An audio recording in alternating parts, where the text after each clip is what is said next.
교수께서 21번째 강의를 시작하시겠습니다. 네, 오늘 말씀드릴 거는 이제 전체적으로 지금까지 강의라 그럴까요? 이 영상이 20번에 걸쳐서 이승만 대통령이 배제학당에 들어가서부터 1945년 8월 15일 일본이 패망할 때까지 쭉 어떤 생활을 하셨나, 독립운동 기간에 어떤 일이 있었나를 쭉 제가 전해드렸는데, 물론 뭐 미주알고잘 다 전하지 못하고 중요한 것만 전해드렸는데, 그 중에서도 그래서 이제 다음번 단계로 미 군정 기간에 맞아면 이제 독립운동이 끝나고 아까 우리 이동호 장로님이 건국운동이라고 표현하셨는데, 국가를 세우는 과제에 이제 착수하는 단계로 넘어가는데, 넘어가려고 생각하면서 그동안 한 것을 정리를 쭉 해봤더니, 이 3.1운동 부분에 관해서 우리가 정말 잘못 알고 있는 것을 좀 제대로 바로잡는 걸 한 번 더 해야겠다. 사실은 3.1운동 다룰 때 한번 얘기를 했었는데 했었어요. 좀 더 강조해서 이 부분이 정말 중요하다라는 생각이 들어서 3.1운동을 이승만 대통령이 3.1운동 결과로 상해임시정부가 만들어지고 그 상해임시정부의 대통령으로 임시정부의 대통령으로 선출되는 것은 3.1운동의 영향이다. 영향이죠. 그거는 우리가 다 알고 있는데 3.1운동이 생길 때 이승만 대통령이 그 3.1운동을 발생시키는 과정에 적극적인 역할을 해서 완전 기획 연출 책임자였다. 그렇죠. 그거는 모르는 분들이 많아요. 그래서 그 얘기를 오늘 좀 적극적으로 말씀을 드리도록 하겠습니다. 정말 죄스러워요. 이런 이야기를 할 때마다. 그러니까요. 아니 3.1운동을 사실은 기획하고 이것을 주도한 분이 네. 완전히 그냥 잊혀진 사람으로 네. 완전 그냥 지워져 있잖아요. 그러니까 이승만은 무엇을 해도 축소, 왜곡, 삭제가 되고 있고, 뭐 그렇지 않은 사람들은 뭐 엄청 부풀려서 뭐 뻥치는 그러니까, 역사로 바꾸고 있는데, 사실 이 대목은 그동안 우리나라 역사에서 너무 잘못 알려진 건데, 그 잘못 알려진 구체적인 증거를 보여드리면서 오늘 좀 설명을 드리겠습니다. 예, 엊그제 3.1운동 지냈기 때문에 우리 시청자들이 좀 많은 관심을 가지고 공부했으면 좋겠습니다. 예. 네, 마침 3.1운동이 지난지도 얼마 되지 않았는데 제가 지난주에는 그 사정이 있어서 이 방송을 못했던 것 같습니다. 예, 그때는 뭐 김창룡 부분에 대한 재평가 했었죠. 예. 그래서 이승만이 주도한 3.1운동에 관해서 정확한 상황을 이해하려면 우선 1차 세계대전이 끝나고 도대체 세계 정세가 어떤 상황에서 우드로 윌슨이라는 미국 대통령이 민족 자결주의를 제창하게 됐는지, 이 국제 정세에 대해서 정확한 이해를 해야 되고, 그런 국제 정세를 이해하면서 실제 이승만이 우드로 윌슨과 또 그 당시 새로 만들어진 국제연맹이라는 기구에 그 이승만이 어떤 청원, 위임통치 청원이라고 알려져서 무슨 마치 생기지도 않은 나라를 팔아먹은 듯이 비난하고 있는 그 청원의 내용이 무엇이며, 뭐 이완용보다 더한 역적이다 뭐 이렇게. 네. 그래서 그런 이승만 대통령의 활동이 얼마나 중요하고 3.1운동의 그 배경으로 중요한 자극이 됐는지를 설명드리는 작업을 하겠습니다. 우선 1차 대전이 종전하고 민족 자결주의가 등장하는 건데요. 좀 읽어주시죠. 우리. 예. 네.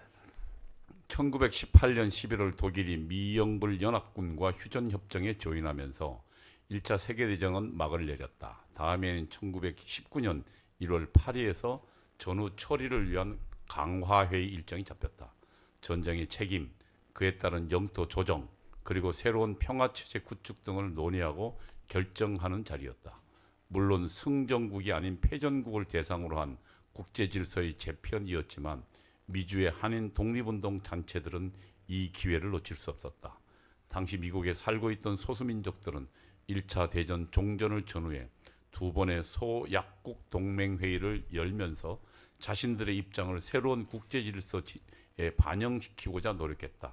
아이리시, 체코인 등 미국에 이민한 유럽의 소수민족들이 전후 유럽에 자신들의 국가를 세우기 위한 노력이었지만 일본의 식민 통치를 겪고 있는 한인들도 관심을 기울이지 않을 수 없는 문제였다. 그러니까 전체적으로 보면 1차 세계대전이 끝나고 이제 세계 질서가 재편되는데, 그 재편되는 과정에 유럽에서 나라를 잃은 소수 민족들이 우리도 나라를 세우자라는 기운이 일어나고 있고 그 일어나고 있는 기운을 보고 있는 일본의 식민지인 우리 한인들도 야 이렇게 세계 질서가 바뀌어서 쟤네들이 나라를 세우면 우리도 여기 끼어서 우리나라를 세워야 되는 거 아니냐 하는 생각을 하는 게 당시 상황에서는 뭐 당연한 일이었다라는 설명입니다. 지금. 소약국 동맹회의의 첫 번째 회의가 1917년 10월 뉴욕에서 열렸다. 대한민국민회의 하와이 지방총회가 박용만을 이 회의에 파견했다.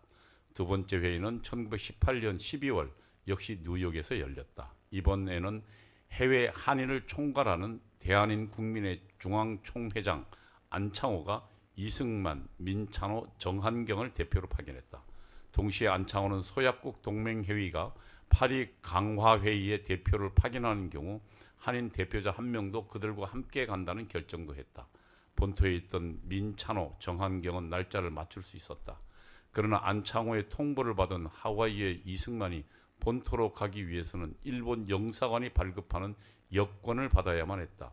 일본을 인정하지 않던 이승만은 이를 우회하기 위해 미 국무부 특별 허가를 얻었다. 이런 절차 때문에 이승만은 1919년 1월 6일이 되어서야 하와이를 출발할 수 있었다. 네, 그러니까 소약국 동맹회의라는 것은 이제 세계 정세가 전쟁이 끝나고 나면은 이 소수민족들에게 독립의 기회를 부여할 가능성이 높아 보이니까 미리 전쟁이 끝나는 것에 대비해서 우리들도 나라를 세우게 해달라라는 요구를 하는 거고 그런 회의가 1917년 10월, 1918년 12월, 1918년 10월인가가 1차 대전이 끝납니다. 그러니까 1차 대전이 끝나기 전부터 1차 대전 끝나고 계속 그런 운동이 있었고 거기에 우리라는 건 이제 일본의 식민지가 된 한인들도 대표를 파견해서 우리도 그 주장을 하자. 그 주장을 하는 단체에 끼자. 그리고 이제 거기에 대표를 민찬호, 정한경, 이승만 세 사람을 대표로 지목해서 거기 가라 그러는데 하와이에 있던 이승만은 못 갑니다. 우선 여권을 발급받아야 되는데 일본의 그 식민지였으니까 일본 여권을 받아야 되는데 이승만은 일본 여권 받기 싫다. 그래서 미 국무부하고 특별교섭을 하는데 시간이 지연되면서 소약국 동맹회의가 끝나버립니다. 그러고 나서 본토로 가요. 1월 6일. 네, 정한경과 민찬호가 어떤 사람인지 간략히 당시 대표 이승만과 이제 대표 두 명이죠. 1904년 14살에 미국으로 건너가서 정한경에 관한 얘기입니다. 네브라스카의 커니에서 초중고를 마치고 네브라스카 대학에서 학사 석사를 마쳤고 아메리칸 대학에서 박사학위를 받고 1918년부터 노스웨스턴 대학 명문대학이죠. 거기 교수로 일했습니다. 그러니까 노스웨스턴 대학에서 일하기 시작하면서 지금 그 이승만과 소약국 동맹회의 대표로 임명된 사람이죠. 한인 2호 박사 정한경, 그러니까 국제 정치하고 관련된 2호 박사고 한인 1호 박사 이승만을 도우며 외교를 통한 독립운동에 기여한 사람. 야, 저분이 14살 때 갔으면 부모랑 같이 갔을까요? 그렇겠죠. 네. 그렇죠. 네. 네브라스카가 어딘가요? 네브라스카가 저 로키 산맥 산골짜기에 있는 강원도 비슷한데 우리나라로 네? 중부. 아, 중부예요? 중부에 중부도 아니죠. 거긴 미드웨스트가 아니고 마운틴 에리어입니다. 마운틴. 네브라스카는 완전히 로키 산맥 한복판에 있는데요. 로키 산맥이요? 네. 아, 그럼 굉장히 추운 동네겠네. 완전 춥고 산골짜기입니다. 완전. 지금도 저희가 좀 후진 동네 네, 안에 네. 주로 따지면 인구도 별로 없고 굉장히 골짜기. 야, 그러니까 그 무슨 그 뭐야 그 설탕수수 뭐 이렇게 농장 노동자로 간 게 아니네. 사탕수수. 사탕수수. 설탕수수가 그 하와이 따뜻한 하와이 하와이 하와이 쪽이 아니네. 예. 네브라스카에 갔으니까. 야, 사람 똑똑해 보이네요. 이호 박사군요, 저분이. 그러니까 국제정치학 2호 두 번째 야. 박사입니다. 그리고 민찬호 목사님은 서울서 태어났고 이승만 대통령보다 2살 어린 분이죠. 1877년생이니까. 75년생이시니까 네. 목사님이. 아, 이거 이승만 박사가. 네, 서울서 태어나서 1894년 배제학당에 입학했고 1905년 미국 하와이 감리교회 목회자로 파송되었습니다.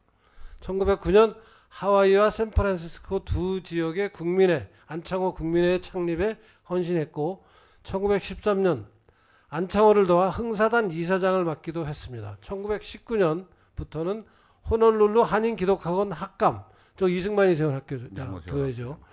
학감 및 한인 기독교회 담임 목사를 역임하면서 이승만을 도와 1921년 대한인 동지회 창립에도 기여했고 1938년부터는 이승만과 대립한 중한민중동맹단 한길수를 돕기도 했습니다. 후반에 가서는 뭔가 한길수라는 좌익 계열 그러니까 사람을 좌익이잖아요. 예. 이승만을 끝까지 괴롭혔던. 하여튼 민찬호도 저 당시는 굉장히 1919년 전후로 해서는 굉장히 액티브한 엘리트였죠. 1905년도에 넘어갔으면 하와이는 이승만보다 먼저 간 거 아닌가요? 그렇죠. 예, 예. 하와이 이승만 저때 1904년인가 잠깐 하루 들르죠. 하루 들리고. 예. 그래서 저 민찬호 저 양반하고 같이 하와이에서 만나갖고 그 2천만 한인들의 청원서를 작성합니다. 민찬호. 맞아. 그때. 청원서, 예. 그러니까 다 그 당시에 이승만과 쌍벽을 이루는 엘리트들이었던 사람들이 이제 지금 1919년 3.1운동 직전에 지금 미국에 모여서 한국의 독립을 우리 도모해보자라는 의기투합한 활동을 하게 되는 겁니다. 이승만의 출발 전 이미 종료된 소약국 동맹회의는 약소민족의 독립청원서를 파리로 보내 출석권을 주면 강화회의에 간다는 하나만한 결의를 했을 뿐이었다. 더군다나 파리회의를 주도하는 승전국들이 자신의 식민지 대표를 회의에 부를 가능성은 전혀 없었다. 6년 만에 하와이를 떠나 본토로 가는 이승만의 마음은 편치 않았다. 일본이 승전국의 일원이었기 때문이다. 일본과 우호 관계에 있는 미국이 일본의 식민지 대표를 파리 강화회의 정식 멤버로 인정해주기는커녕 파리로 가는 여권조차 발급해주지 않을 것이라는 생각이 머릿속을 맴돌았다. 그러나 동시에 프리스턴 대학에서 맺은 미국 대통령 윌슨과의 특별한 관계를 생각하면 낙관적인 기대를 버릴 수도 없었다. 네, 그러니까 이승만 입장에서는 야 일본은 그 당시 1차 대전에 승전국 편에 선 나라다라는 것을 너무나 잘 알고 있어서 이 승전국이 패전국을 상대로 세계 질서를 재편하는데 일본의 식민지인 한국이 원하는 것을 해줄 수 있을 것이냐 하는 회의론을 한편으로 갖지 않을 그러니까 수가 없고. 소약국 동맹에 참석한 사람들은 다 패전국들이잖아요. 그- 패전국들이 있던 식민지들이니까 졌으니까 독일이 졌으니까 거기 갖고 있는 식민지들은 독립이라는 건 나름 의미가 있지만 그러니까 체코 같은 나라가 대표적이죠. 그러니까. 독일의 식민지가 됐다가 독일이 졌어요. 그럼 체코는 독립하기 쉽죠. 쉽죠. 여건이 지금 그렇게 가고 네. 있는데 이게 승전국 식민지인 일본의 식민지인 우리나라에게 될까? 이게 이제 이승만의 고민인데 다른 한편으로는 그래도 우드로 윌슨하고 내가 그렇게 친했었는데 윌슨이 지금 세계 저런 민족 자결을 주도하는 사람이니까 내 얘기를 좀 반영해 주지 않을까 하는 희망을 버릴 수도 없는 거죠. 지금. 친한 것만 가지고 안 되는 게 참 냉혹하지만 냉혹하지만 어쨌든 하여튼 그런 희망은 지금 갖고 있는 거죠. 윌슨의 둘째 딸과 또 썸씽도 좀 있었고 네. 1차 대전이 막바지로 치달을 무렵 전후 처리를 위한 국제정치 역학은 이미 바삐 돌아가고 있었다. 미국 대통령 윌슨은 1차 세계대전이 끝나기 대략 1년 전인 1918년 1월 미 의회에서 세계 평화를 위한 14개 조항을 제시했다. 영토적 야심이 없는 해양 무역국가 미국이 식민지 종주국 중심으로 구축된 경제 블록을 해체하고 국제 통상을 확대하는 새로운 국제 질서를 만들자는 제안이었다. 이를 명분으로 민족 자결주의 원칙이 제시되었다. 식민 지배를 당하고 있던 약소민족들은 쌍수를 들고 환영했다. 그러나 1차 대전 승리를 내다보고 있던 식민지 종주국들, 특히 영국과 프랑스는 전혀 다른 생각을 하고 있었다. 그들은 패전국 식민지를 접수할 속셈을 이미 맞춰놓은 상태였다. 그럼에도 불구하고 윌슨은 민족 자결을 구현하는 구체적 방안까지 제시했다. 국제연맹에 의한 한시적 위임 통치였다. 그러니까 한시적 위임 통치라는 거는 우드로 윌슨이 얘기할 때만 해도 소약국들을 독립으로 보내는 독립하게 만드는 징검다리로 위임 통치를 국제연맹이 하다가 그러니까 영국과 프랑스는 그거를 접수하려 그러니까 그걸 떼내기 위해서 그러니까 뭔가 이 단계적으로 독립으로 가는 발판으로 삼는 발판으로. 게 지금 그 청원서거든요. 그러니까 뭡니까 위임 통치 청원이거든요. 근데 그 위임 통치 청원한 것을 지금 있는 나라를 뭐 없는 나라를 팔아먹었다는 식으로 비난하는 게 지금 우리나라 그 당시 지식인이라는 사람들의 지식 수준이었어요. 그러니까 지금 그리고 그 앞에 있는 패러그램 중에 영토적 야심이 있는 해양무역국가 미국, 네. 그다음에 국제통상 확대, 이게 사실 이승만 대통령의 박사 논문이잖아요. 박사 논문이고 저 독립정신. 그러니까 미국의 영향력이 중립주의고 네. 독립정신에 나와 있는 거잖아요. 그렇죠. 야, 그러니까 제국주의라는 게 군사력을 앞세워서 다른 나라 땅을 지배하는 게 제국주의인데 미국은 이제 그걸 안 하겠다고 이미 1차 대전 때 선언한 나라예요. 자기 땅이 워낙 넓잖아.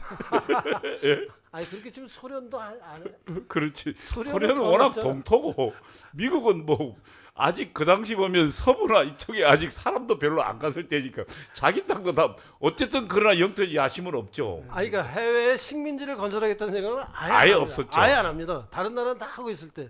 그리고 대신 우리는 그 식민지를 독립시켜서 무역을 하겠다라는 게 새로운 세계 질서, 미국이 주장하는 세계 질서거든요. 그러니까 이게 이 무역이라는 게 이승만 대통령이 독립정신에도 그 이야기를 했지만 무역은 상대방을 인정하는 거잖아요. 교육하는 거니까.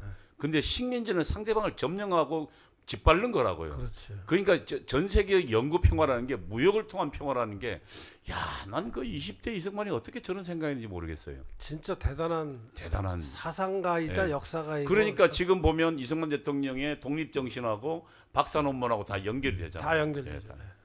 근데 그거를 또 우리 또 이 김학은 교수 김학은 교수님 다 꿰고 계시잖아요. 왜냐면 우리가 사실은 독립정신하고 이 왜 무슨 박사 논문 이런 걸 썼을까 연결이 안 됐는데 김학은 교수님이 그것을 이승만의 정치인계 사상이라고 그 책에서 딱 연결시켜줬어요. 야, 근데 그 연결해놓고 보니까 아다리가 딱딱 맞는 딱 맞아요. 정말 기가 막히게. 근데 경제학자 눈에 보인 거예요. 그게 음. 정치학자 눈에는 안 보였는데. 정치학자들이 공부를 제대로 안 한 거죠.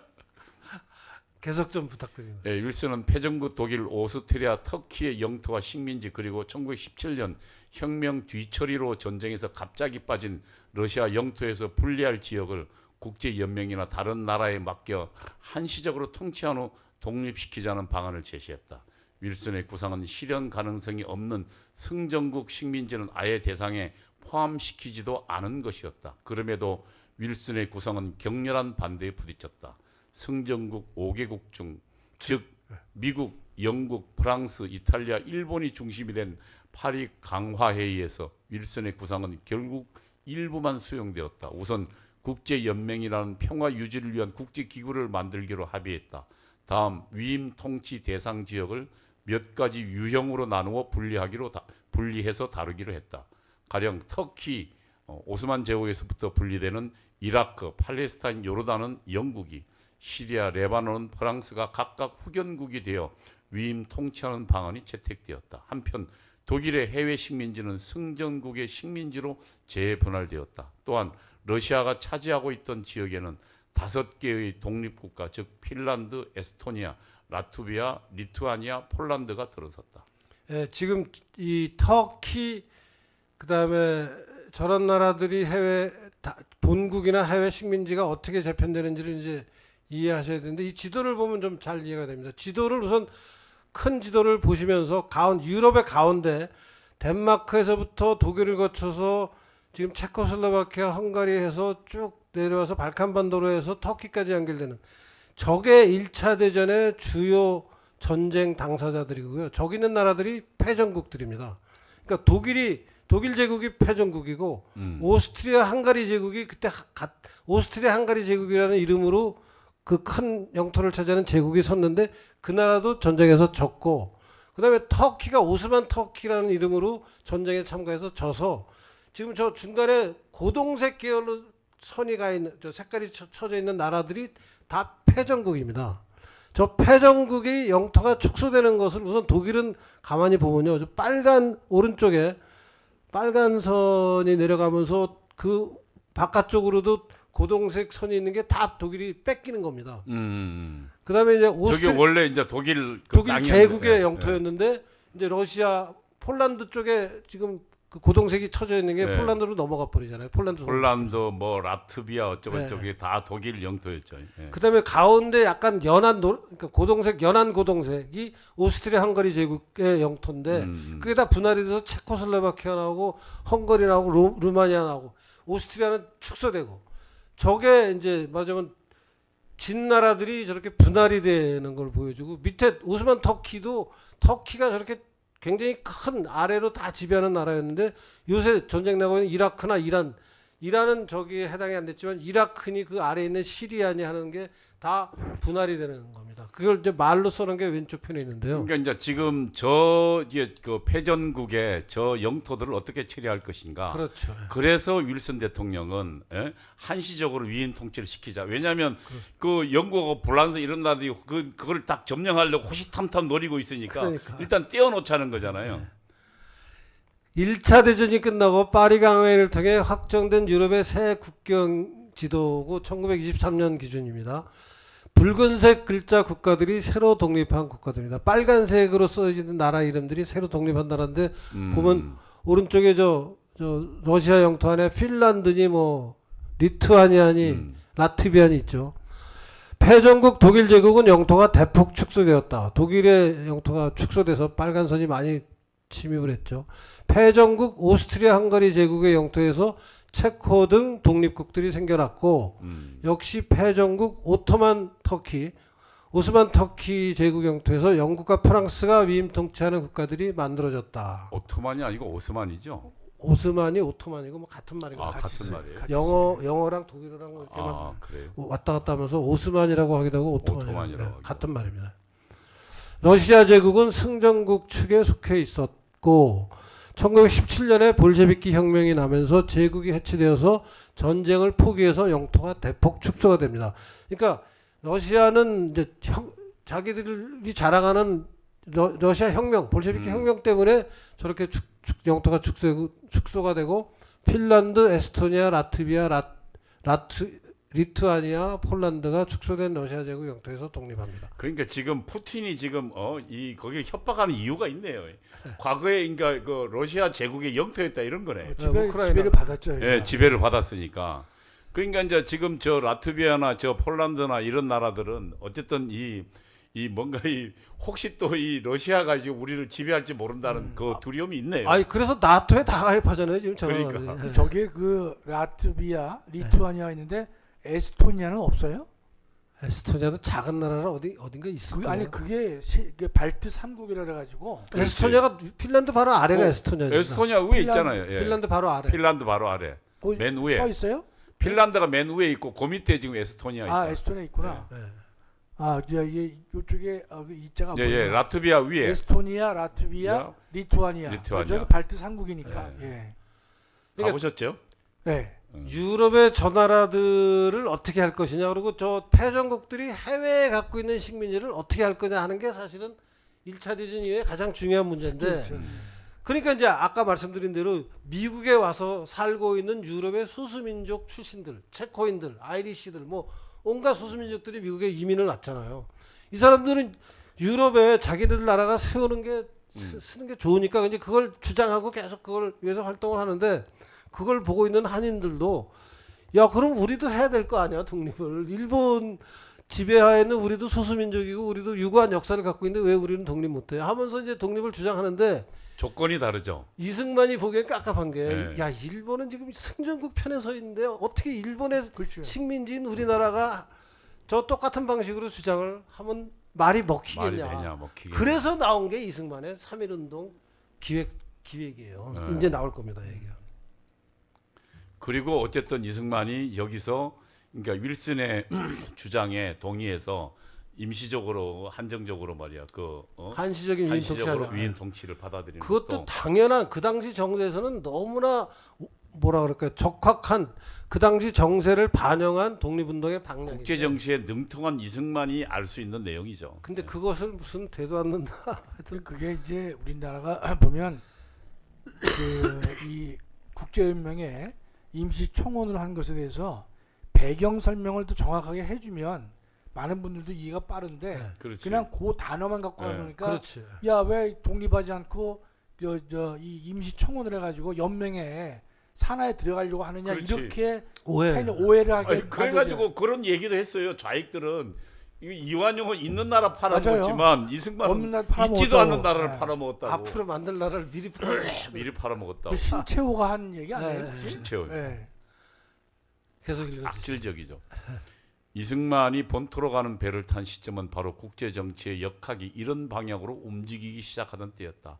샌프란시스코, LA, 시카고, 디트로이트, 뉴욕을 거친 이승만은 워싱턴에서 이미 활동을 시작한 민찬호, 정한경 및 서재필과 연락이 닿아 마침내 필라델피아에서 넷이 함께 만날 수 있었다. 정한경은 일본의 방해로 파리행 여권을 발급받을 수 없음을 한탄했다. 저런 이승만의 행적은 이승만 일기에 다 나옵니다. 음. 자기가 쓴 일기에 다 저런 말들이 나옵니다. 이승만의 저기서도 걱정도 샌프란시스코, LA, 시카고, 디트로이트, 뉴욕은 그 당시 비행기가 없었기 때문에 기차로 저렇게 그렇죠, 다 기차로. 나눠서 간 거죠. 예, 예. 그리고 이승만이 기차 갈아탈 때마다 여기서 갈아탔다고 써놔요. 일기에. 그러니까 서해에 내려서 네. 하와이 가서 배로 가서 거기서 이제 타고 가는 거지. 그 본인이 참 일기에 그런 걸 잘 써요. 기가 막히게 기록을 해놨습니다. 본인 일기에 다 나오는 얘기입니다. 돈도 얼마 썼다는 얘기도 다. 우리 저 유 교수님 혹시나 이 책에 저런 다음에 개정판 내실 기회가 있으면 조기에 뉴욕을 거친 그다음에 줄을 달아가지고 모두 다 기차로 여길 거쳐서 갔다. 그걸 한번 해주시면 책에는 그 최대한 제가 참고 있어요? 문헌을 달아놨습니다. 네, 지금 그걸 좀 해주시면 네. 더 좋을 것 같아요. 근데 이거는 이제 지금 요약본이기 때문에 PPT에는 이제 다 빼버렸는데 음. 책에는 최대한 넣어놨습니다. 있어요. 그럼 좋죠. 왜냐면 저게 잘 모르면 우리 얼추 들으면 이승만 대통령은 그러니까 저렇게 저기를 다 거쳐가지고 비행기로 갔나? 안 그럼 저거 이제 그림으로 또 저걸 사실은 구글 지도에다가 예, 이렇게 이승만의 날짜를 치면 딱 위치가 나오게 하고 그렇지. 이렇게 이동하는 경로가 이렇게 빨간색으로 쭉 예. 변하면서 그걸 만들 생각을 그걸 만들면 했었어요. 좋지. 옛날에 예, 내가 예. 원장을 할 때. 근데 못 만들었는데 지금도 그 아이디어는 요즘은 쉬워요. 네. 요즘은 그냥 구글 지도에 하면 되죠. 그리고 또 걔한테 시키면 돼요. 그 제미나이나 재미나이 보고. 바나나 같은 애들 그렇겠구나. 예. 걔는 그냥 금방 1, 2분이면 해줘요. 그렇겠네. 교수님 그거 배우세요. 예. 예. 그래서 그냥 자료만 넣어서 이 자료 가지고 이승만 대통령의 그거를 그 구글 지도에다가 표시해 달라고 표시하라 하면 그러면 아예 그냥 PPT로 만들어줘요. 그거 되겠다. 해야겠네. 예, 제가 이제 그- 말씀을 드리는 것도 하도니 이승만 대통령에서 부정적인 왜곡을 많이 하잖아요. 그럼 근데 저기다 저게 저 얼추 보면요 여행 간 것처럼. 여행 간 것 같은 느낌을 그렇지. 주는 거예요. 지금의 시각에서 보면 예, 맞아, 네? 맞아. 바로 안 가고 장군님이 아주 좀 잘 나대고 보셨네. 나대고 다녔다 이렇게 잘안 가고 그렇지. 놀았다는 의미가 바로 안 있어요. 가고. 그렇지. 바로 안 가고. 그거는 듣고 보니까 그런 오해를 할 수 있겠네요. 근데 아니 우리가 아니라 좌파들이 상당히 왜곡을 하니까. 그러니까 교통수단이 저 때는 기차밖에 없어서 저렇게 없었지. 안 가면 못 가요. 예, 예. 그걸 방법이 한꺼번에 없는데. 못 가니까 중간에 내리고 해서 가야 되잖아요. 갈아타고. 그렇습니다. 예. 참. 그러나 윌슨의 민족 자결주의를 누구보다 잘 이해하고 있던 이승만은 차선책으로 미국 대통령 윌슨을 통해 파리 강화회의에 제출할 독립청원서를 준비하자고 제안했다. 당시 건강이 좋지 않던 이승만은 아메리칸 대학에서 박사 학위를 받고 노스웨스턴 대학 교수로 재직하던 정한경으로 하여금 초안을 준비하도록 했다. 준비된 초안은 병상에서 다듬은 이승만은 샌프란시스코의 대한민국 국민회 중앙총회장 안창호의 동의를 얻어 1919년 2월 25일 청원서에 서명하고 3월 4일 미국 대통령 윌슨에게 제출했다. 그러니까 이승만이 얘기했다는 나라를 팔아먹었다는 그 독립청원 위임통치 청원서가 안창호가 동의를 한 거예요. 안창호한테 보고하고 안창호가 나도 좋다 동의해서 한 거고 안창호 나중에 쌩 깠죠. 생각하고 네. 나중에 이승만 탄핵에 찬성하잖아요. 저희가 저게 둘째 줄 아래서 둘째 줄 보면 대한인 국민회예요. 대한인 국민회. 대한인 국민회죠. 대한인 국민회. 예. 그러니까 대자는 그냥 과장하는 거고 한인을 이제 총괄하는 걸 국민회라고 한인 국민회라고 대한인 국민회. 예. 그래서 3월 3일 날 위드로 윌슨에게 전하는데 이제 3월 1일 날 3일 운동이 벌어지는 거예요. 그래갖고 또 저걸 가지고 3일 운동으로 지금 독립을 하자 그러는 판에 너는 위임 통치를 청원하냐 하는 비난을 하는 게 신채호. 근데 저게 전부 오해고 당시 사정을 잘 모르는 신체는 분이고 오모라는 개구리잖아요.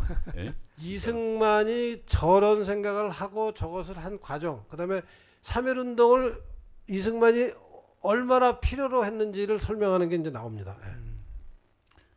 장차 한국의 완전한 독립을 보장한다는 조건하에 당분간 국제연맹의 위임 통치를 받도록 해달라는 요지의 내용을 담은 위임 통치 청원서를 제출받은 윌슨은 그것을 파리 강화회의에 회부하지도 않았다. 훗날 신채호 등 이승만 반대파들이 이완용은 있는 나라를 팔아먹었지만 이승만은 있지도 않은 나라를 팔아먹었다고 공격한 위임 통치안은 이렇게 만들어졌고 또한 미국 대통령 윌슨에 의해 무시당했다. 윌슨이 파리 강화회의에서 제안한 방식에 따라 한국을 일본으로부터 분리해 일정한 기간 국제연맹의 위임 통치하에 두어달라는 이 제안은 당시의 국제 정세를 고려하면 매우 설득력 있는 제안이었다. 중국 상해에서 신한청년당 대표로 파리에 파견된 김규식도 거의 같은 제안을 한 사실이 이를 뒷받침한다. 그러나 1919년 3.1 운동 이후 위임 통치 청원에 쏟아진 비난은 오직 이승만에게만 집중되었다. 같은 제안을 한 김규식은 물론 이승만의 제안을 승인해준 안창호에 대한 비난은 전혀 찾아볼 수 없었다. 네. 이 사진이 위의 사진이 신한청년단이 파리에 가서 찍은 사진인데요. 거기 보면은 앞줄 오른쪽 끝이 김규식 동그라미 속에, 그다음에 왼쪽 끝이 여운형의 동생 여운홍, 뒷줄 왼쪽에 둘째가 이관영, 셋째가 조소왕. 그래서 말하자면 내노라 하는 독립운동가들이 다 가서 이승만하고 같은 내용의, 좌익들도 있네. 예, 조소왕 같은. 아예 이승만과 대동소이한 청원서를 제출하는 게 기록으로 남아 있어요. 똑같은 전문이 다 있어요 지금. 근데 그거는 입도 뻥끗 안 해요. 그리고 이승만의 위임 통치 청원도 자세히 읽어보면 전혀 문제가 될 게 없는 게 저기 완전한 독립을 보장하는 조건 하에 한국을 국제연맹의 위임 통치하에 두고 현재 일본이 통치해서 분리해서 해방하는 조치를 할 수 있도록 저희의 자유원망을 평화회의에 탁상해서 지지해 주시기를 간절히 청원합니다. 이것이 성취되면 한반도는 중립적인 상업지역으로 변하고, 그러니까 내용상 아무것도 시비 걸 게 없는 정말 그 당시 국제 정세에서 가장 최선의 대안인데 저것을 저렇게. 그러니까 윌슨의 제안이었고 윌슨도 어쨌든 그 강대국들의 거기서 빼서 약소국들을 독립시키려는 방안으로 만들어진 것이고 그 내용을 누구보다도 정확하게 알고 있던 이승만이 거기에 쓱 들어간 거죠. 거기에 올라탄 거죠. 올라탄 거죠. 그래도 쉽지가 않은 거예요. 쉽지가 않아. 왜냐하면 그래도 일본이 승전국이거든요. 승전국이라서. 그렇죠. 예. 그러니까 저기서 보면 결국은 일본의 지배로부터 빼내는 거죠. 80%를 빼내서 그렇지. 뭐 좀 아쉽긴 하더라도 바로 독립은 못하지만 국제연맹에 예. 받자. 지배를 일본으로부터 벗어나는 거잖아요. 벗어나는 거지. 바로 벗어날 수가 없으니까. 그러니까. 그래서 저렇게 한 거란 말이에요. 그렇죠? 그렇지. 예. 그러니까 사실은 정말 저 시절에 일본의 지배하에 있던 우리가 할 수 있는 최대한의 방법이었어요. 최대의 방법이죠. 예. 더 이상 다른 방법이 없죠. 사실상. 예, 다음에는 이제 위임통치청원과 이승만이 주도한 3.1운동 부분을 좀 말씀을 그러니까 드리겠습니다. 투 트랙으로 한 거예요. 제가 보니까 그죠? 한편으로 위임 통치하고 하고, 한편으로 이제 또 뭔가 만들어서 그러니까 일본이란 나라가 승전국이니까 저 네. 승전국을 상대로 우리가 위임통치를 하려면은 음, 우리가 독립운동을 세게 해야 된다. 내부에서 뭔가 아래에서 세게 해야 반발이 된다. 있어서 이래서 이승만이 연락을 합니다. 예. 네. 미국 대통령 윌슨이 제안한 민족 자결주의 원칙에 따라 장차 완전한 독립을 보장하는 조건하에 한국을 국제연맹의 위임 통치 아래에 둠으로써 일본의 지배로부터 해방시켜달라고 청원하는 문서에 이승만이 정한경과 함께 서명한 날짜는 1919년 2월 25일, 그리고 이 문서를 윌슨에게 전할 날짜는 3월 3일이었다. 그런데 이 두 날짜 사이에 엄청난 사건이 벌어졌다. 다름 아닌 1919년 3월 1일 대한독립 만세를 외친 3.1운동이 발생했기 때문이다. 3.1운동이 일어난 과정과 이유에 관해서는 지금까지 대략 다음과 같이 알려져 왔다. 3.1운동이 일어나기 약 한 달 전인 2월 8일 동경 유학생들이 독립선언을 했고 그 사실이 국내로 알려지면서 윌슨의 민족 자결주의에 고무된 국내의 민족 지도자들, 특히 천도교, 기독교, 불교 민족 대표 33인이 1월 21일 세상을 떠난 이황과 고종의 장례식 예정일인 3월 3일 직전인 3월 1일 거사한 운동이라고. 이게 우리가 책에서 배운 거잖아요. 그렇죠. 네. 예, 예. 근데 요거 뒤에 이승만의 역할이 엄청난 역할이 지금 가려져 있습니다. 그러나 최근 새로운 해석이 강력히 제기되고 있다.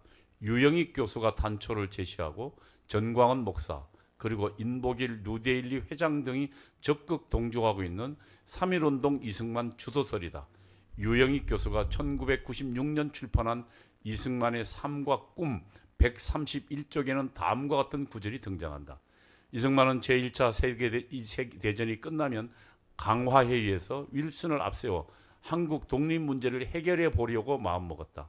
그는 자신의 보관을 1918년 10월경 하와이를 방문한 여운용, 그러면 아까 그 여운용이 네, 지금 거기에 갔었잖아요. 네. 그러니까 걔들이 똑같은 청원한 건 이미 이승만과 교감이 있었던 거예요. 교감이 있었던 거예요.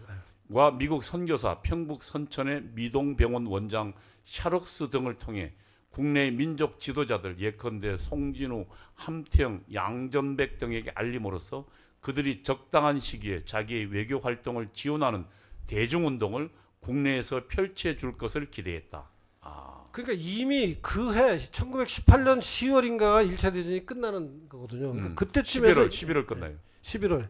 그러니까 이미 그때 하와이에서 여운홍을 만나가지고 야 니네 그 신한 청년단이 뭐 그런 거 하는 거 나하고 사실 같은 거니까 너 해라. 그다음에 자기는 그리고 저 일본이 지금 승전국이니까 이 승전국을 상대로 독립을 하려면은 우리가 세게 아래로부터 독립의 뜻을 국제사회에 보여줘야 된다. 그 얘기를 그래서 지금 국제사회가 알아야 된다. 알아요. 이거죠. 그 얘기를 지금 국내에 연락하고 있어요, 이승만이. 그러니까 3.1 운동 그 몇 달 전이네, 그죠? 네, 몇 달 예, 전이에요. 예, 이미. 야, 참. 유잉은 이 같은 해석을 뒷받침하는 문건으로 독립을 향한 집념, 고아 송진우 전기 및 인촌 김성수 사상과 일화 두 책을 제시했다. 최시중이 편저해 1985년 출판한 책에는 다음과 같은 내용이 나온다. 1918년 12월 어느 날 워싱턴에서 재미 동포들과 구국 운동을 하고 있던 우남 이승만이 밀사를 보내왔다.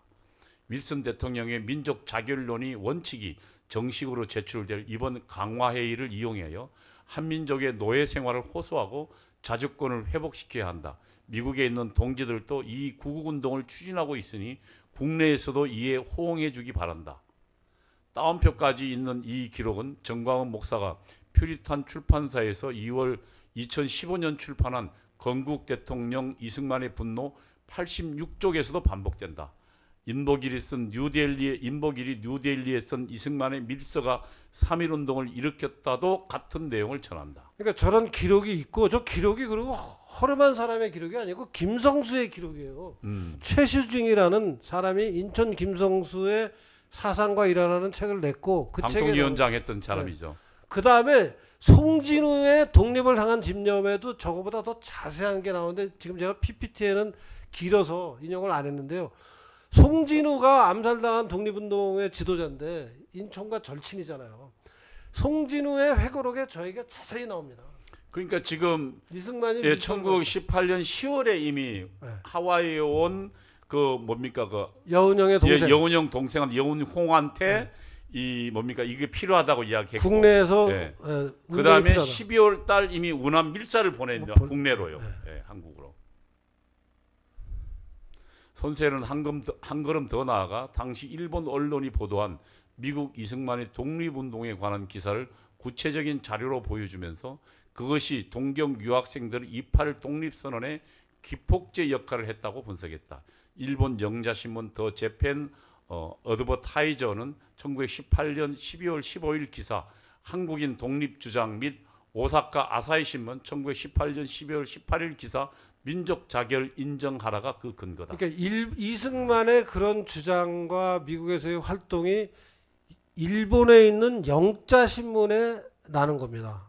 또 영자신문이 아닌 일본어로 된 오사카 아사히 신문에도 난 겁니다. 저 지금 화면에 나오는 두 기사가 그건데 하나는 재팬 애드버타이저라는 일본의 영자신문이고 왼쪽이 왼쪽이 오른쪽은 오사카판 아사히 신문의 민족 자결을 인정하라라는 건데 저 기사를 18년 12월 달이네. 네, 12월 달입니다. 네.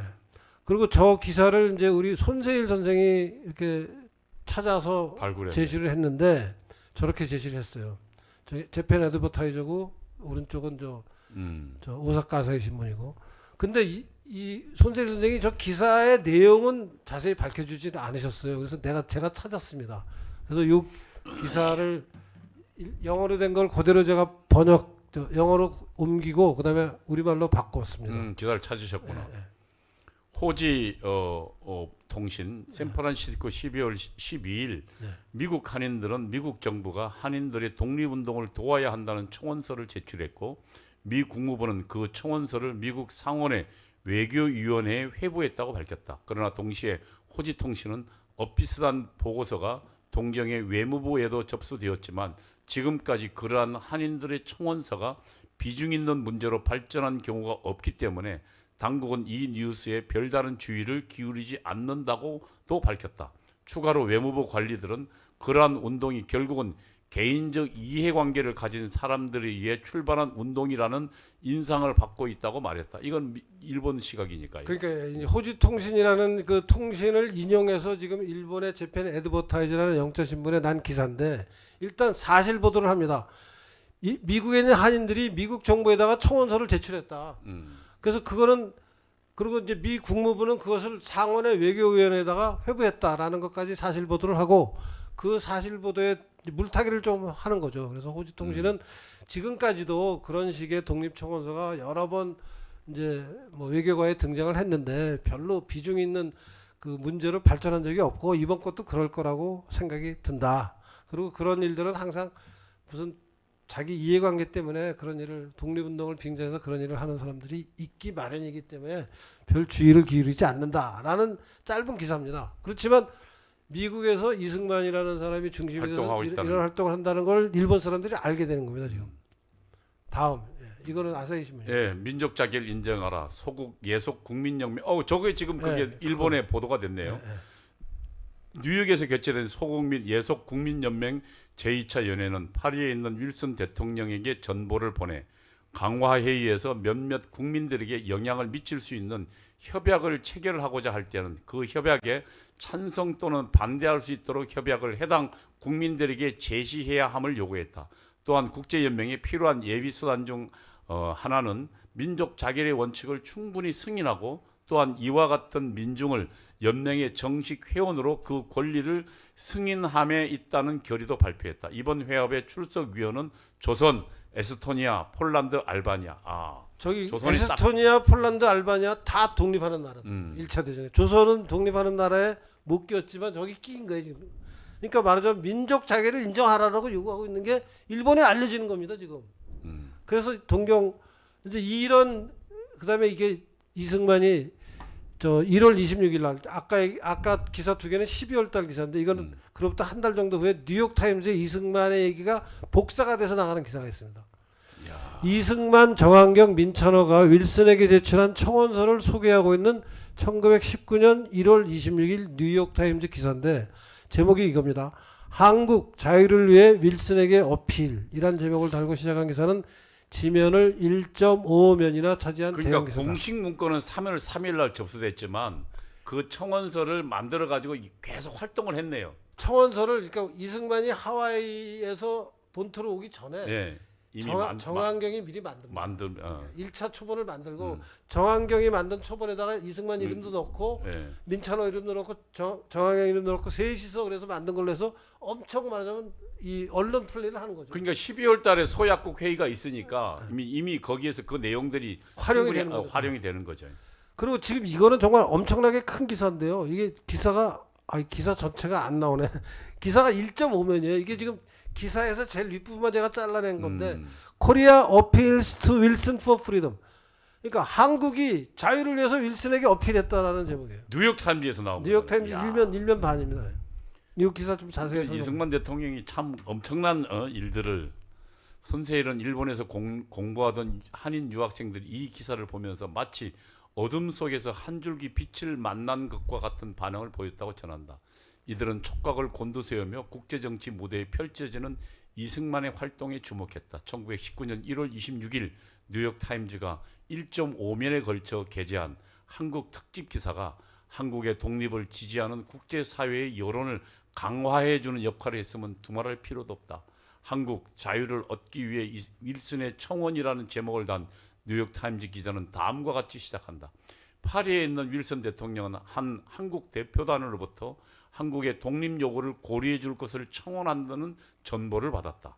대표 가운데 적어도 한 사람의 이름은 전 프리스턴 대학 총장에게 낯익은 것이었다. 예, 야, 저런 게 그, 기사가 예, 납니다. 그 사람은 윌슨이 총장으로 재직할 때 그로부터 박사 학위를 받은 이승만 박사였다.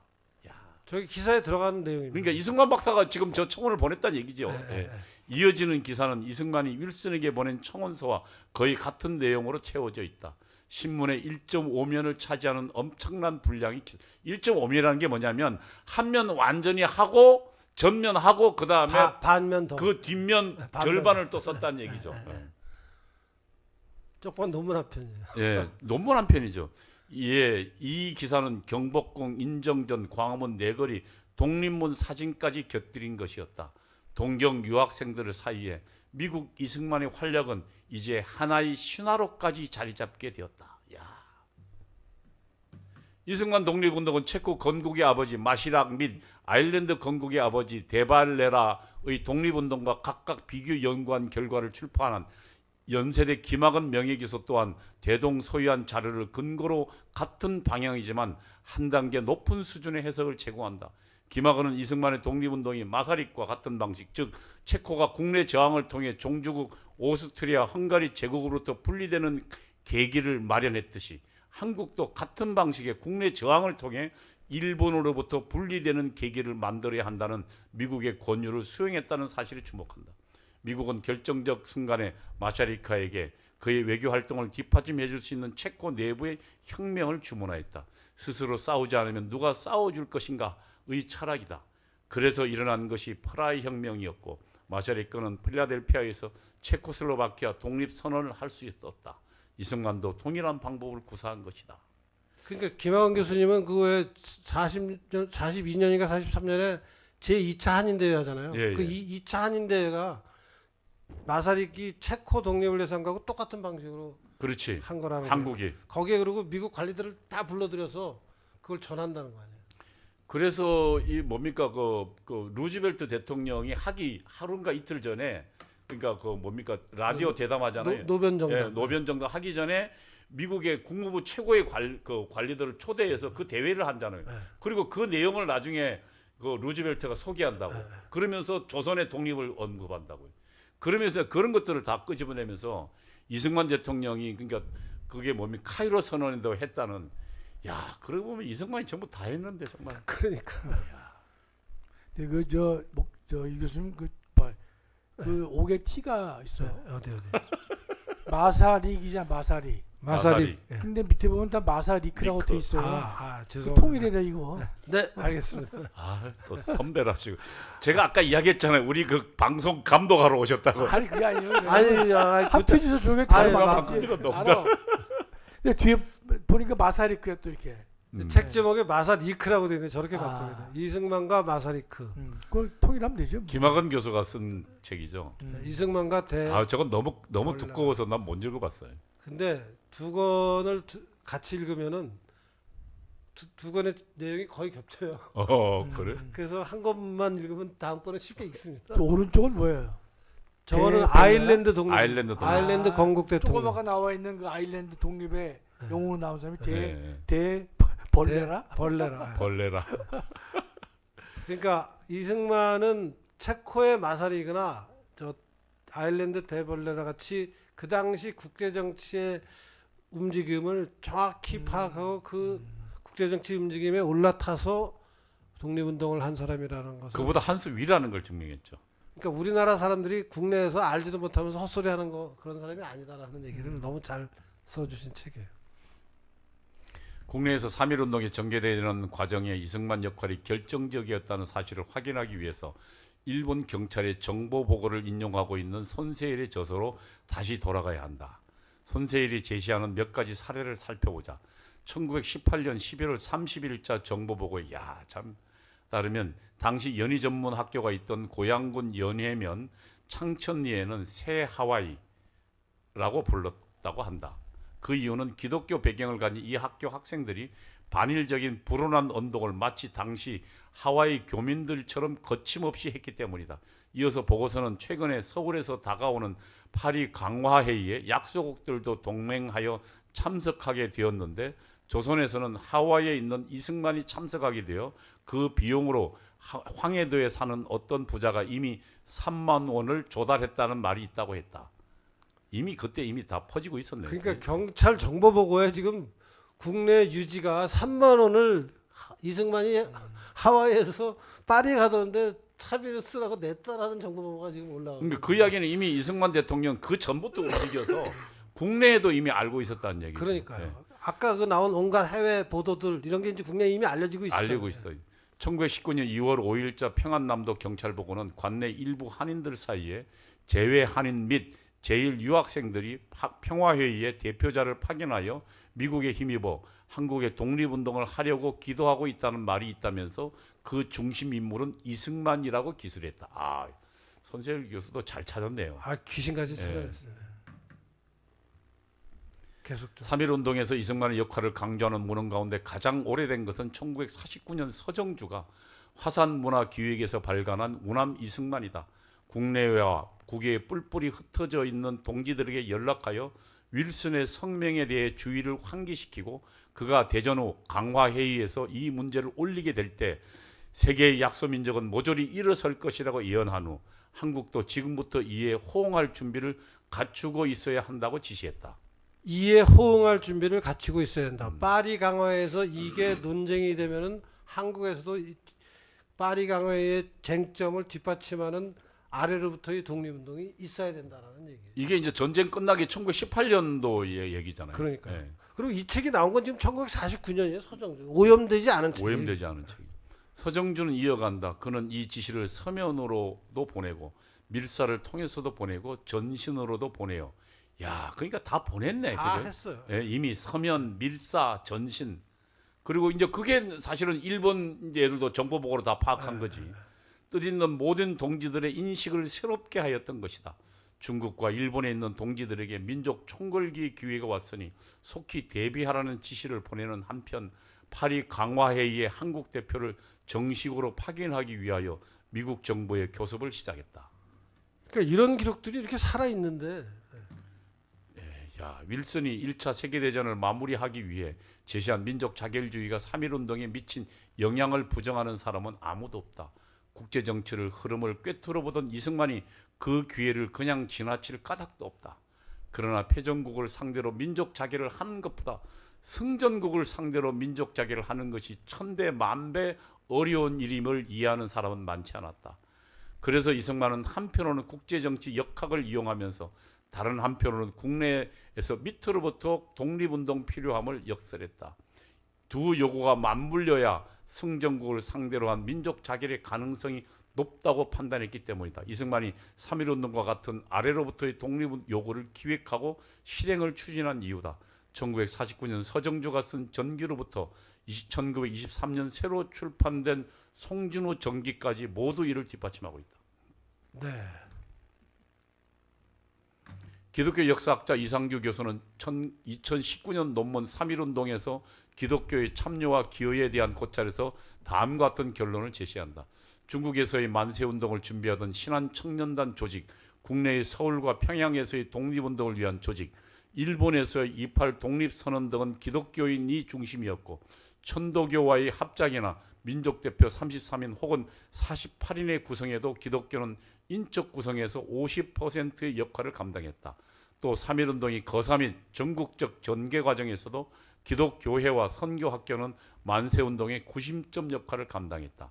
당시 국내외 기독교 네트워크 역할에서 이승만을 분리하는 것은 불가능하다는 사실을 인정한다면 이 역시 이승만의 역할을 적극적으로 인식해야 한다는 주장과 다를 바 없다. 네, 그러니까 33인의 반이 목사님들이거든요. 그리고 그 목사님들은 사실은 다 이승만과 연결되어 있는 기독교 세력이고 이 표가 잘 보여집니다. 그건.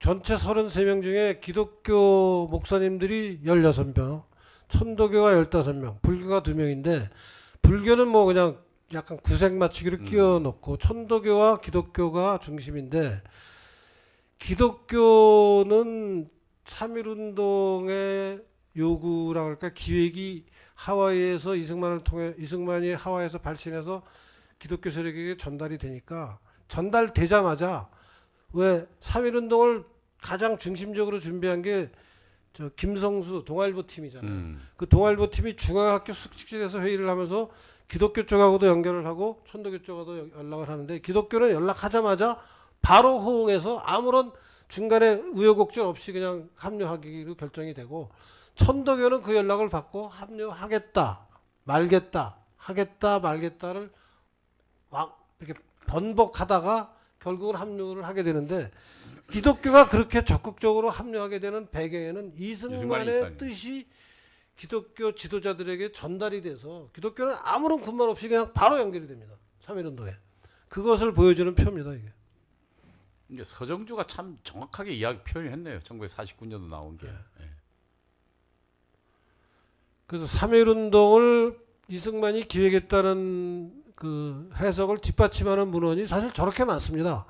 1949년에 서정주가 쓴 우남 이승만 전에서부터 85년에 나온 인촌 김성수, 유영익이 쓴 책, 김학원이 쓴 책, 우리 정광훈 목사님이 쓰신 책, 손세일이 쓴 이승만과 김구, 김학원이 쓴 책, 이상규 목사님이 쓴 책, 배진영, 오정환, 그리고 송진우 선생의 일기를 쓴 일대기, 독립을 향한 집념. 저게 2023년에 개정판이 나오는데 저기 보면은 지금 얘기한 게 아주 길게 잘 설명이 돼 있어요. 제가 저걸 좀 인용을 하려다가 너무 길어서 그냥 같은 얘기 요약한 게 저 인천 김성수 저 최시중 선생이 쓴 거라서 그냥 그걸로 대체를 했는데 송진호 선생이 가장 그때 이제 기뻐하면서 이승만의 연락을 받고 얼마나 그렇죠. 국내에 있었으니까. 기뻐하면서 맞으면 그 3.1운동을 준비하는 일에 적극적인 모습을 보였던 사실을 기록을 잘 하고 있습니다. 저 책이. 그러면 교과서 다시 써야 되겠는데? 교과서뿐이 아니라 뭐 하여튼 대한민국 역사가 전부 바뀌어야 됩니다. 전부 바뀌어야 되네. 전부 바뀌어야 됩니다. 이승만이 기획한 게 3.1운동이고 그 3.1운동의 결과로 다시 이승만이 대통령이 되는 대통령이 되는 거네. 그러니까 당시에 이제 국내에 있는 사람들은 사실은 3.1운동 이승만이 기획했다는 사실을 핵심 관계 다 알고 있을 거 아니에요. 알고 있죠. 그러니까 이승만을 그 딱 그 3.1운동 마치고 한성 정부가 6개 정부가 들어설 때 전부 집정관 이승만을 추대하는 총재로 거죠. 예. 추대하는 거지. 야. 그러니까 그 당시 상황에서는 당연한 일인데 지금은 뭐 야 한성에서는 이승만을 했는데 다른 데서는 딴 사람이 했으니까 이거 타협해야 돼 이런 식의 얘기가 사실 그때 씨알도 안 먹히는 거예요. 씨알도 안 먹히는. 다 이승만이었어요. 이승만이 준비한 거고. 그러니까 이승만은 당시에 승전국 일본을 상대로 독립을 하려면 결국은 한편으로는 그 뭡니까 그게 뭡니까 청탁 그러니까 아니, 청탁이 그 아니라 청원 네. 그 위임통치 청원. 위임통치 청원을 하고 한편으로는 국내에서 대중운동을 투 트랙을 하자는 것은 그렇죠. 예. 네. 그것을 이해하는 사람이 뭘 없고 이해를 하는 사람들은 좌익 중에 있으면 숨기려고 그러고 이해하는 사람이 지금 우파에서 나타나서 몇 안 들리고 예, 있습니다. 야, 참 정말 이승만은 저렇게 또 왜곡당하고 있습니다. 우리가 가장 중요시하는 3.1운동 결국 그것도 이승만이 만든 건데 이승만은 지금 거기서 완전히 잊혀진 인물이 돼 있잖아요. 근데 정광훈 목사님 저걸 아실 거예요. 알아요. 정광훈 목사님. 이승만의 삶과 꿈에서 그걸 썼죠. 야, 참. 아유. 이번에 보니까 또 카이로까지 나중에 한번 소개 또 한번 책 나오면 지난번 한번 했지만 우리 김학은 교수님 설명이 너무 장황하셔가지고. 장황하셔가지고. 자 이제 뭐 마무리 네. 하시죠. 네. 네, 네, 여기까지 하셨습니다. 참 저희가 지금 보면 볼수록 우리 건국 대통령 이승만을 하나님께서 준비해 주셨다는 생각을 할 수밖에 없습니다. 하나님이 아무것도 없는 이 조선의 나라에 선교사들을 보내주셨고 그리고 거기에 신앙을 전파해 주셨고 근대 문명을 전파해 주셨고 이승만인 사람을 키워서 우리로 하여금 이 신앙의 나라를 만들게 해주셨다. 이승만 대통령이 가졌던 그 꿈 그리고 선교사들이 가졌던 그 꿈 그게 저는 예수한국 복음통일이라고 생각합니다. 이 시기에 예수한국 복음통일 선교사들과 이승만의 꿈을 이어가는 운동이 아닐까 이렇게 생각을 해봅니다. 참 이 한국 최근에 우리 이영훈 교수님이 한국 현대사 다시 써라. 네. 예? 그 운동을 하죠. 그래서 현대사 가르치지 말라. 아예 이 교과서는 전부 엉터리다. 네. 그 주장도 하고 계십니다. 저는 100% 공감이 됩니다. 예. 정말 안 가르치는 게 낫습니다. 독극물입니다. 독극물. 예. 네, 오늘 여기까지 하겠습니다. 네, 그러면 이승만의 구호로 함께 외치고 마치도록 하겠습니다. 뭉치자! 뭉치자. 뭉치자. 싸우자! 싸우자. 싸우자. 이기자! 이기자. 감사합니다. 감사합니다.